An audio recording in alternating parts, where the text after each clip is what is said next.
Et bonjour à tous, bienvenue dans cette nouvelle vidéo de théorie. Donc là on va parler les deux personnages principaux de Kong Skull Island, donc Madison River et Captain James Comran. Donc pourquoi on n'y revoit plus depuis les événements de Kong Skull Island? Donc là la petite question, on se pose beaucoup parce que vous m'avez aussi également posé la question, et pourquoi on n'y revoit plus? Est-ce qu'on les reverra un jour? Donc oui, je vais un peu, je crois, j'ai un peu mes petites idées.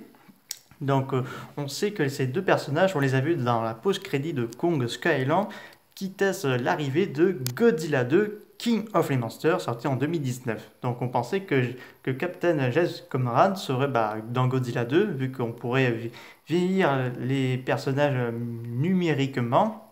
Mais sauf que ce ne sera pas lui, ce sera un acteur de Game of Thrones qui jouera dans Godzilla 2, donc Charles Dane, qui fait le rôle de Alan Jonah.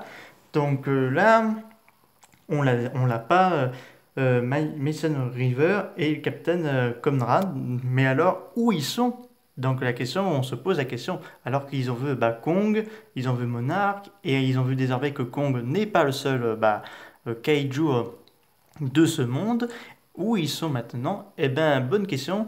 Est-ce ils sont pas quelque part dans Monarch? Est-ce qu'ils travailleraient pas pour eux, vu que maintenant ils sachent beaucoup trop et pour éviter qu'ils provoquent une gigantesque panique? Donc il est possible qu'ils travaillent pour Monarch, mais on ne nous montre pas, on ne nous le dit pas. Donc on sait qu'au départ, dans la post-crédit de Kong Skyland, Captain James Conrad et Madison Weaver seraient sur un bateau en Antarctique où ils auraient vu Godzilla, mais là ça a été effacé pour mettre la post-crédit qu'on connaît.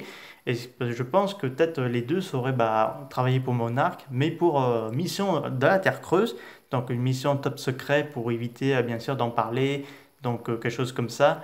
Et que là, que nos deux personnages rencontrent un autre kaiju, King Caesar, donc pourquoi pas dans un film de King Caesar, dans un film avant les événements de Godzilla 1, Godzilla 2 et de Godzilla vs Kong.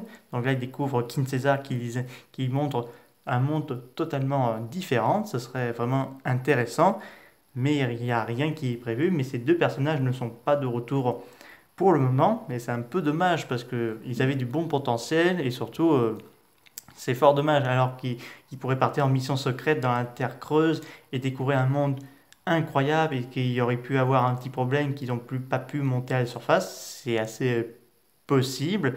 Donc là, du coup, nous verrons un jour s'ils reviendront parce que ce serait un petit peu dommage. Parce que je sais que beaucoup d'entre vous, vous avez espéré de les revoir dans Godzilla vs Kong, sauf qu'il y a un problème. Godzilla vs Kong se passe 5 ans après les événements de Godzilla 2, ce qui est à peu près normal. Mais dans Godzilla vs Kong, ça passe 40 ans juste après les événements de Kong Skull Island. Est-ce qu'il est possible que les deux personnages ne soient plus de ce monde, c'est-à-dire qu'ils sont morts peut-être, parce que quand même j'ai du mal à les voir à 40 ans après, avec bien sûr une canne pour on va sauver Kong. Donc là ça va être compliqué, surtout s'ils ont une canne pour essayer de le sauver. On va te sauver Kong. Mais là ça n'arrivera pas, mais ce serait bien qu'ils refassent que les deux personnages reviennent dans un film, par exemple pour King Caesar, ou quoi pas, un nouveau film de Kong, mais là encore, juste après les événements de Kong Skyland et non pas juste après les événements de Godzilla vs Kong. Donc c'est assez compliqué, mais on verra si les deux reviendront un de ces jours.